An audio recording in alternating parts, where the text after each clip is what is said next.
यारों, आज हम एक ऐसे सीरीज की शुरुआत करने जा रहे हैं जिस सीरीज को 2 वर्ष पहले बंद कर दिया गया था। बट छात्रों की इतनी डिमांड, इतना ज़्यादा कमेंट उस वीडियो पे, इतना ज़्यादा कि मैं सारे कमेंट आपको दिखा भी नहीं सकता। सैकड़ों कमेंट थे कि सर प्लीज़ जो है फिर से इस सीरीज को शुरू किया जाए। मतलब बहुत ज़्यादा सीरीज की मांग हुई मेरे मित्र। अब एक बार पहले मैं आपको बता दूं कि इस सीरीज को हम कैसे कवर करते हैं। जैसे कि ये आपका लूसेंट जो सामान्य ज्ञान होता है, इसका हम लोग पेज नंबर 3 यहाँ पर देखिए दिया गया है कि पुरातत्व संबंधी साक्ष्य से मिलने वाली जानकारी। इसको हम लोग क्या कर रहे हैं भाई कि इसको हम लोग एकदम लाइन वाइज लाइन इन दोनों को एकदम ऑब्जेक्टिव में, यानी एक प्रश्न भी नहीं छोड़ रहे हैं कि जो इसमें के अलावा ऑब्जेक्टिव बन सके। यानी कि एक लाइन में जितना ऑब्जेक्टिव संभव है उतना बनाने का पूरा प्रयास किया गया है। चलिए मैं आपको खुद ही दिखाता हूँ। यहाँ पर देखिए प्रश्न की शुरुआत आपके सामने स्क्रीन पर हो रही है कि पहला है, आप अपने लूसेंट से मिला भी लीजिए, पूरा का पूरा प्रश्न आपको यहाँ से फंस जाएगा। ठीक है, फाइनली यहाँ पर देखिए प्रश्न क्या कहता है कि भारतीय पुरातत्व शास्त्र के जनक किसे कहा जाता है मेरे मित्र। ठीक है, आपका ऑप्शन ए कहता है William Jones, sir Alexander Cunningham, Max Muller, John Marshall. तो यहाँ पर फाइनली दोस्तों जो आपके भारतीय पुरातत्व शास्त्र के जनक हैं वो सर अलेक्जेंडर कनिंघम है। ठीक है, यहाँ पे फाइनली आपका ऑप्शन नंबर जो बी है वो बिल्कुल यहाँ पे करेक्ट हो जाता है। आइए नेक्स्ट क्वेश्चन की ओर चलते हैं कि 1400 ईसा पूर्व के अभिलेख बोगज कोई का संबंध किससे है। ऑप्शन नंबर ए वेदों के देवताओं से, सिंधु घाटी सभ्यता से, बुद्ध धर्म से या मौर्य साम्राज्य से। तो ऑप्शन नंबर 2 का राइट आंसर है कि 1400 ईसा पूर्व के अभिलेख बोगज कोई का संबंध वेदों के देवताओं से है। आपका ऑप्शन नंबर ए जो है बिल्कुल यहाँ पे करेक्ट हो जाता है। आइए क्वेश्चन नंबर नेक्स्ट चलते हैं कि बोगज कोई अभिलेख में निम्नलिखित से कौन सा नाम नहीं मिलता। Option A Mitra, B Varuna, C Indra, D Vishnu. तो फाइनली जो दोस्तों बोगज कोई अभिलेख था इसमें ये विष्णु नाम नहीं मिलता, यानी ऑप्शन नंबर डी है आपका बिल्कुल भी करेक्ट हो जाता है। आइए नेक्स्ट क्वेश्चन पे चलते हैं। प्रश्न नंबर 4 क्या कहता है कि मध्य भारत में भागवत धर्म के विकास का प्रमाण किसके स्तंभ लेख से मिलता है।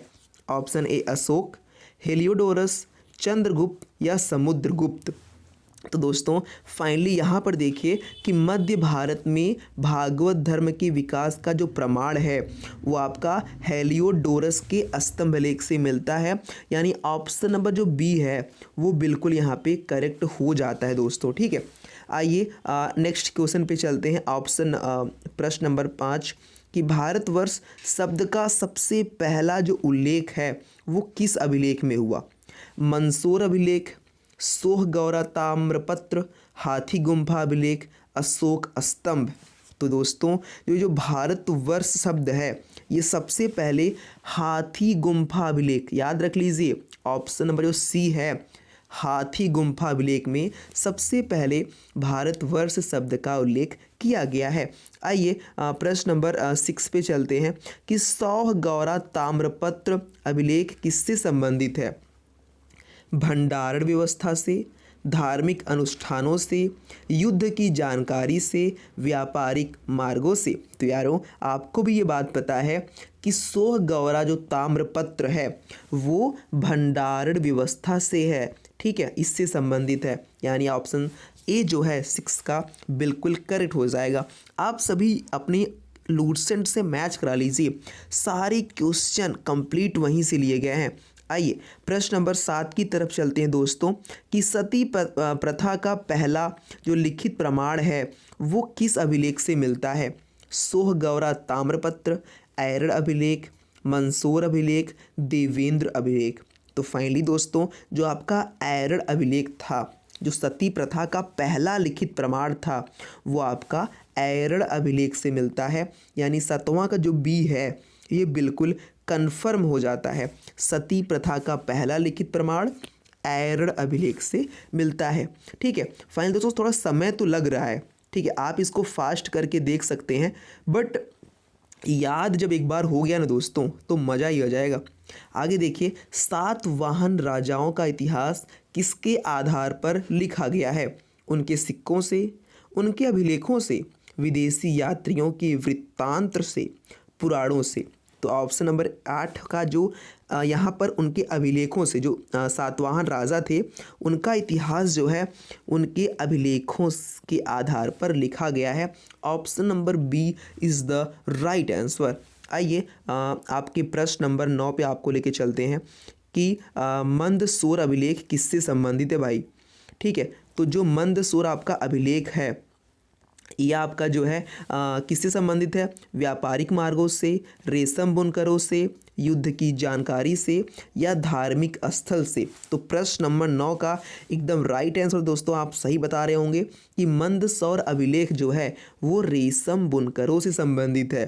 ठीक है, तो 9 का जो बी है वो बिल्कुल यहाँ पे कन्फर्म हो जाता है।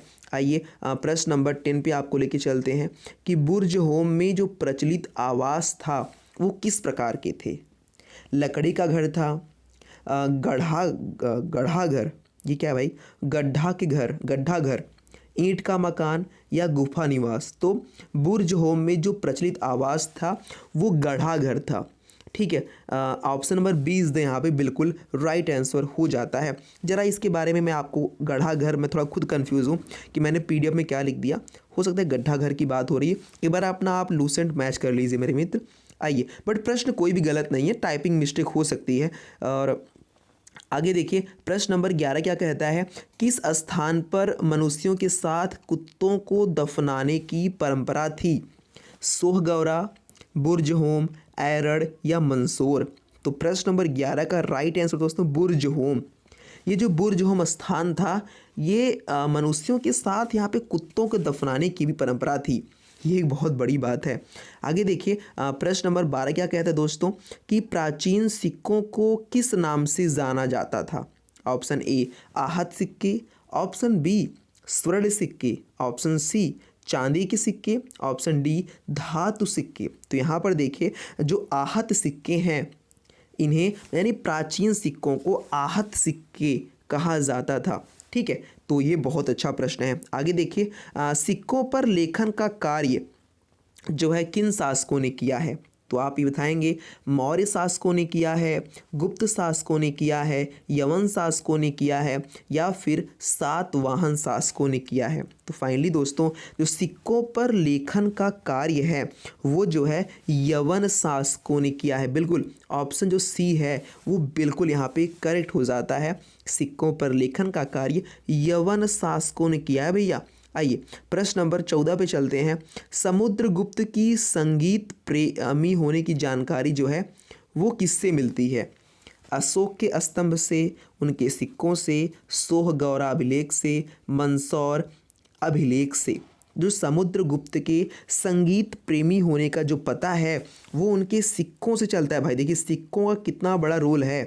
ठीक है, तो ऑप्शन नंबर जो बी है वो बिल्कुल ही करेक्ट हो जाता है। आइए प्रश्न नंबर 15 पे चलते दोस्तों कि रोमन सिक्के भारत में किस स्थान से प्राप्त हुए हैं? एरड़, सोहगौरा, अरिकमेडु, या बुर्ज होम। तो दोस्तों ये प्रश्न आपको पता होगा कि रोमन सिक्के जो थे वो अरिकमेडु से, ये देखिए अरिकमेडु इस स्थान से प्राप्त हुए हैं रोमन सिक्के। आइए प्रश्न नंबर 16, और आप भी देखते रहिएगा कि आपके कितने प्रश्न अच्छे हैं यानी सही हैं और कितने प्रश्न गलत हैं। और हाँ, अगर आप लूसेंट पढ़ने के बाद इसे सॉल्व करते हो तो आपको और मज़ा आने वाला है। यानी पहले लूसेंट पढ़ लीजिए उसके बाद सॉल्व करेंगे तो, और अगर पढ़ने मन नहीं लग रहा है तो सीधे यही देख लीजिए। आगे देखिए कि भारत का सबसे पहला संबंध किस क्षेत्र से स्थापित हुआ? मलेशिया, कंबोडिया, जावा, या सभी। तो ये देखिए प्रश्न अच्छा है कि भारत का सबसे पहला संबंध किस क्षेत्र से? तो दोस्तों मलेशिया, कंबोडिया, जावा ये तीनों राइट आंसर हैं। साक्ष्यों में ये तीनों सही माने गए हैं। ठीक है, तो ऑप्शन में जो डी है 16 का जो डी है बिल्कुल यहाँ पे करेक्ट हो जाता है। आइए प्रश्न नंबर 17 पे आपको लेके चलते हैं कि हाथी गुम्फा अभिलेख किससे संबंधित है? धार्मिक अनुष्ठान से, खनन कार्य से, युद्ध विवरण से या व्यापार से। तो दोस्तों जो हाथी गुम्फा अभिलेख है ये युद्ध विवरण यानी हाथी गुम्फा अभिलेख में युद्ध का विवरण मिलता है। 17 का जो सी है बिल्कुल यहाँ पे करेक्ट हो जाता है। आइए आगे चलते हैं। जो है मेरे मित्र आपका प्रश्न नंबर 18 क्या कहता है कि हेलियोडोरस किस धर्म से संबंधित है? बौद्ध धर्म से, जैन धर्म से, भागवत धर्म से, वेद धर्म से। तो दोस्तों जो आपका हेलियोडोरस था, अधिकांश लोग उसे जैन बता देंगे, बौद्ध बता देंगे, बट जो हेलियोडोरस था वो भागवत धर्म से था भाई। ऑप्शन नंबर जो सी है वो बिल्कुल यहाँ पे करेक्ट हो जाता है। आइए प्रश्न नंबर 19 की तरफ आपको लेके चलते हैं कि सोहगौरा ताम्रपत्र में मुख्य रूप से क्या बताया गया है?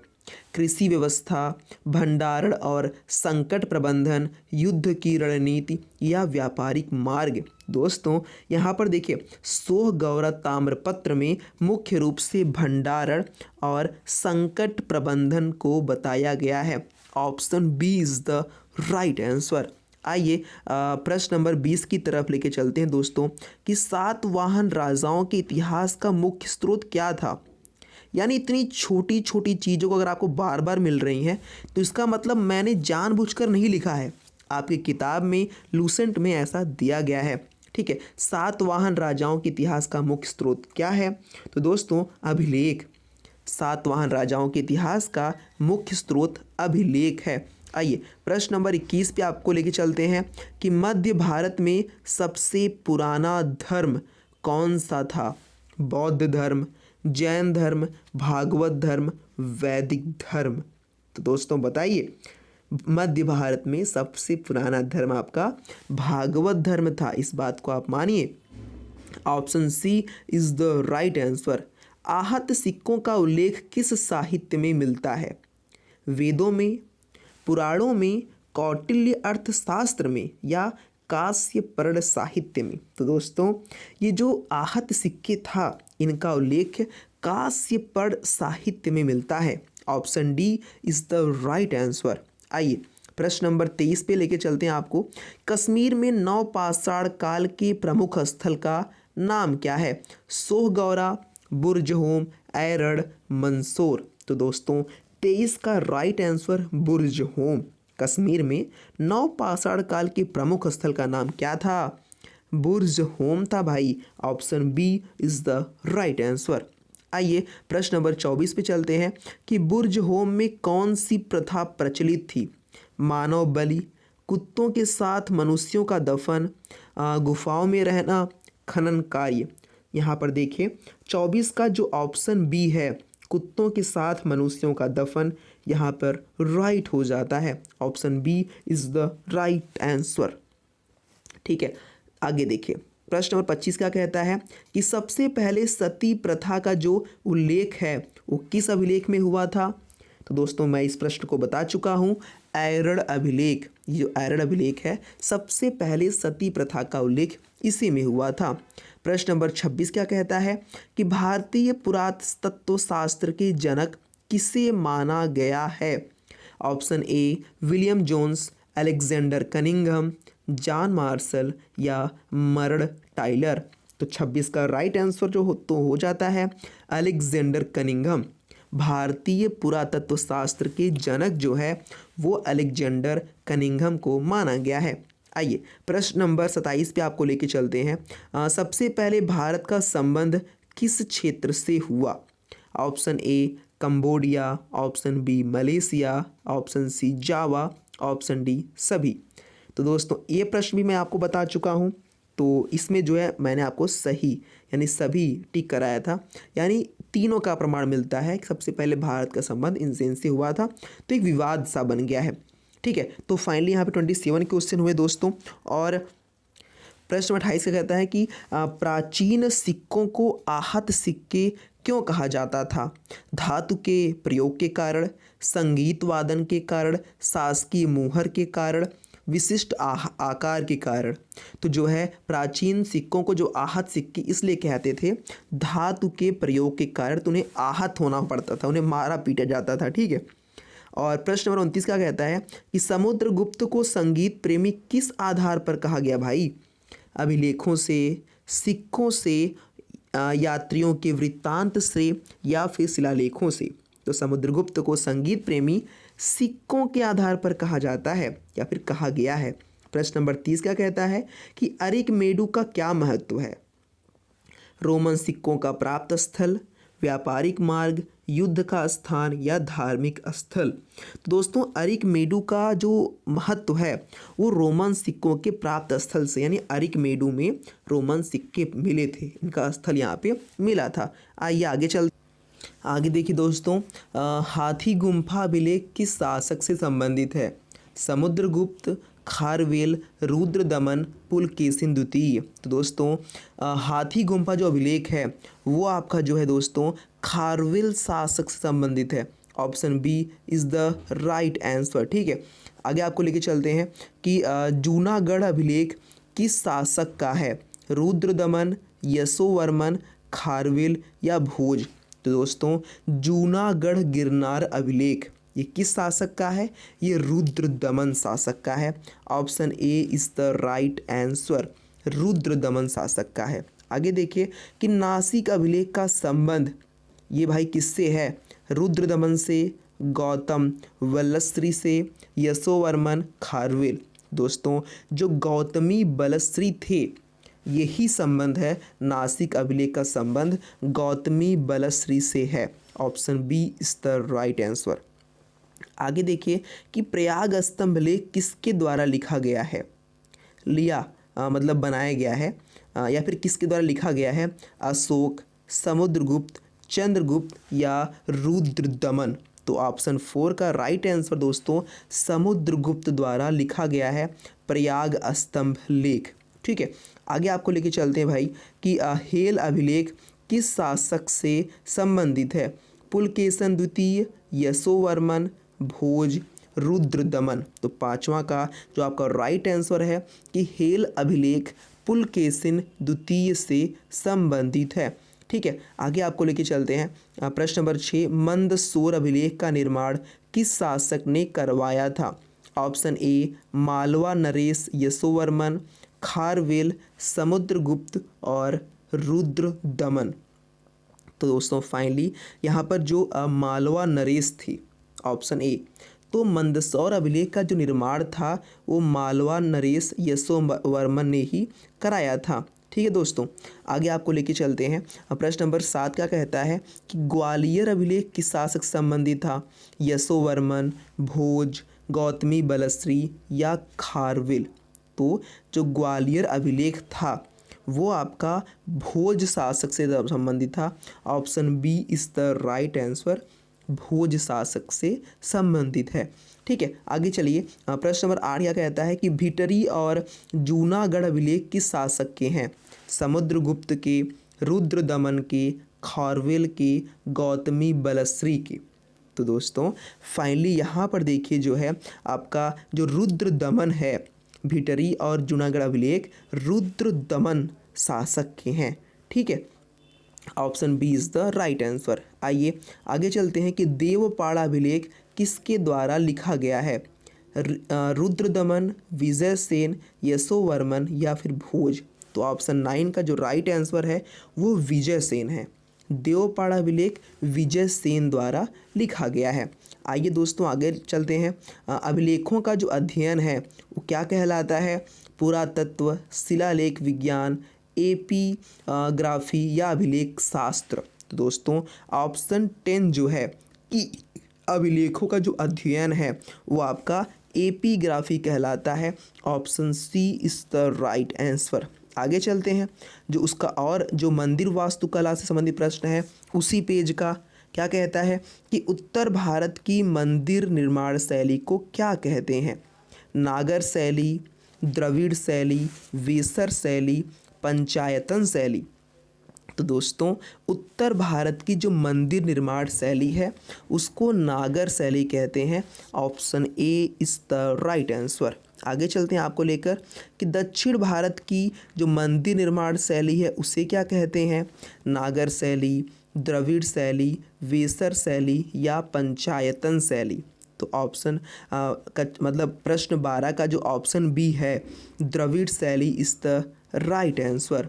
ठीक है, आगे आपको लेके चलते हैं कि वेसर शैली किन दो शैलियों के मिश्रण से बनी है।